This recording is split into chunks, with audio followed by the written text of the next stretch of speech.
Okay, here's my new Connect roller coaster in action. Use the motor from the Scream and Serpent ride, which is dismantled at the moment. And all that track came from the Ferris coaster wheel that I tried to build, but I gave up in the process. So let's begin.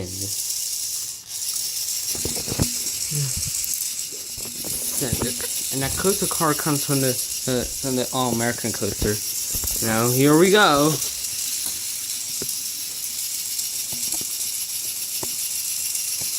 Chain can be a little bouncy. Other cars still manages to catch on the chain.